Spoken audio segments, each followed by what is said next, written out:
తిరుప్పావై పాశురములు 24వ రోజు. నిన్న మన వాళ్ళు స్వామిని లేచిరమ్మని చెప్పారు కదా. స్వామి వస్తుంటే ఆయన పాదాలను చూశారు. అవి కందిపోయినట్లు అనిపించింది. పాదాలు స్వతహా గులాబీ రంగులో ఉంటాయి. కానీ వీళ్ళకేమో వీళ్ళ పిలుపుకి స్వామి నడిచి వచ్చినందుకు కందిపోయాయి అనుకుంటున్నారు. వీళ్ళేమీ కోరి రాలేదు కదా.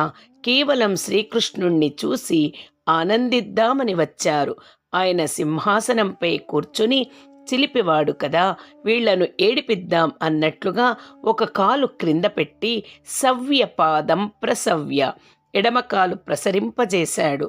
శృత దురితహరం దక్షిణం కుంచ ఇత్వా, దానిపై కుడికాలు ఉంచి వీళ్లకు తన పాదాలు కనిపించేలా ఆడిస్తూ కూర్చున్నాడు.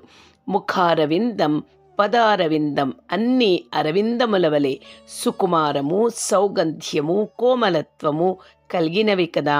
ఆయన పాదాలని చూసి అయ్యో ప్రేమ ఉంది అని నటిస్తూ మేము కూడా నీ పాదాలు కందిపోయేలా చేశామే అంటూ బాధపడ్డారు.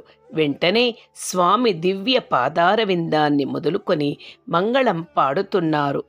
ఈరోజు పాశురాన్ని మంగళాశాసన పాశురం అంటారు.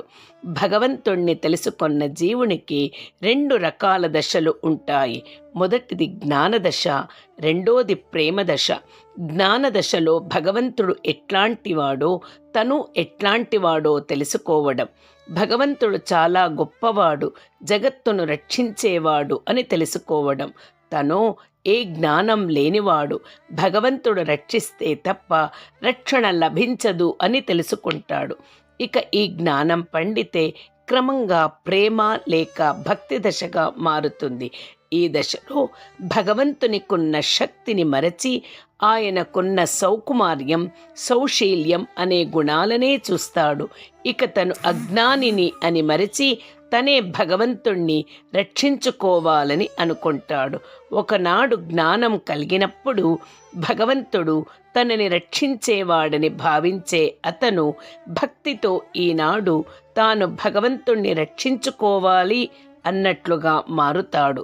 ఏదైనా ఒక వస్తువు విలువైనది అని మనకు తెలిస్తే మనం ఎట్లా అయితే రక్షించుకుంటామో అట్లానే. అందుకే మనం ఆలయాల్లో తలుపులు, తాళం అని ఇలా చేస్తుంటాము. జగద్ రక్షణ చేసేవానికి మనము రక్షణ ఏంటి కనుక అది ప్రేమచే చేస్తాము.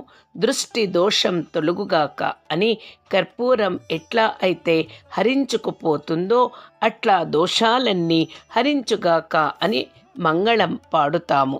గోదాదేవికి ఈ విషయం వాళ్ళ నాన్నగారు తెలిపారు.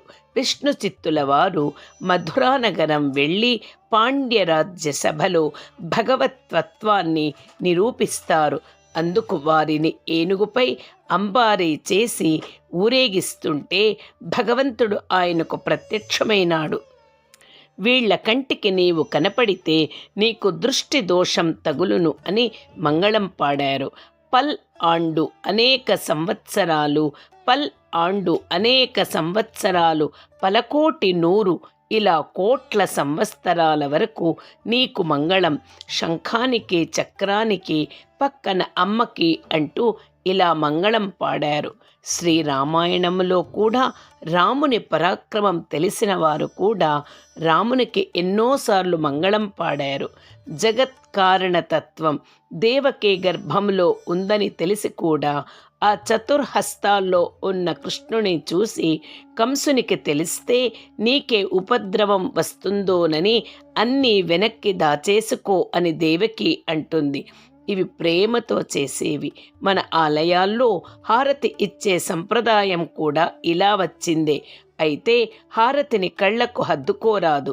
హారతిని ఆర్పి పక్కన పెట్టి ఎవరికైతే దృష్టి దోషం తీస్తామో వారికి కళ్ళు, పాదాలు కడిగి ఆచమనం చేయిస్తాము. నీకు మంగళం అవుగాక అనేదే దీని అర్థం. ఈ జగత్తుకు పరమాత్మ వేరు కదా. ఆయన క్షేమంగా ఉంటే లోకం అంతా క్షేమం. ఇక ఆయనను కోరాల్సిన అవసరం ఏంటి కనుక? ఆండాళ్ ఏనాడో ఆయన నడిచి వచ్చినందుకు పాదాలు కందిపోయానని మంగళం పాడుతుంది. వీళ్లకు కాలంతో ప్రమేయం లేదు. ఎందుకంటే కాలం అనేది కూడా ఒక గాజు గోడలాంటిదే. వీరి ముందేనా ఇంత జరుగుతున్నది అని పరమ భక్తులు భావిస్తారు. అన్రివ్వుగలం ఆనాడు వామనుడై లోకాలను అళందాయ్ కొలిచిన ఒక్కసారి అంతలా పెరిగినందుకు నీ పాదాలు ఎంత కందిపోయాయే అడి ఆ పాదాలకు పోత్తి మంగళం. షెన్ర్ వెళ్ళి అంగు అక్కడ ఉన్న తెన్ ఇలంగై దక్షిణ దిక్కున అందంగా ఉన్న లంకా నగరాన్ని పాలించే రావణాసురుణ్ణి షెత్తాయ్ సంహరించిన తిరల్ నీ భుజ బలానికి పోత్తి మంగళం. పొన్ర తారుమారు అయ్యేలా చకడం శకటాసురుణ్ణి ఉదయిత్తాయ్ తన్ని అంతమొందిచ్చావు. 7 నెలల బాలుడివి పుగర్ నీ కీర్తికి పోత్తి మంగళం.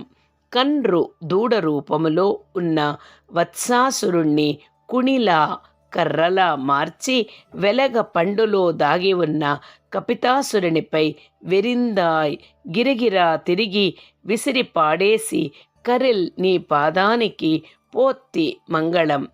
కున్రు పర్వతాన్ని కుడయ్య గొడుగులా వెడుత్తాయ్ ఎత్తిపట్టి అందరినీ దరిన చేర్చుకున్న నీ కుణం శౌశీల్య గుణానికి పోత్తి మంగళం. ఆండాళ్ స్వామి చేసిన ఇన్ని కార్యాలను కీర్తించింది కదా. ఎక్కడైనా దృష్టిదోషం తగులుతుందేమోనని ఇవన్నీ చేసింది కృష్ణుడు కాదు అన్నట్లుగా వెన్రు గెలిచి పకై కెడుక్కుం విరోధభావం లేకుండా చేసే నిన్ కయిల్ నీ హస్తములో ఉన్న వేల్ శూలాయుధానికి తండ్రి నందగోపుని వద్ద ఉన్న ఆయుధం కూర్వేల్ ఇదే కదా. ఆ శూలానికి పోత్తి మంగళం. ఎన్రెండ్ర్ ఎల్లప్పుడూ సేవకమే నీ చరితమునే ఏత్తి కీర్తించేలా పరై ఆ వాయుద్ధాన్ని కోళ్వాన్ తీసుకుంటాం.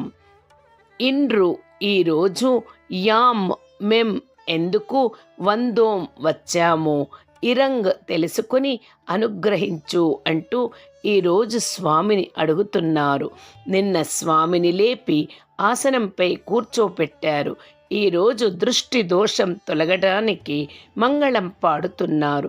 విగ్రహ రూపంలో ఉండే భగవంతుని వద్ద కూడా ఇంత సేవ జరుగుతుంది.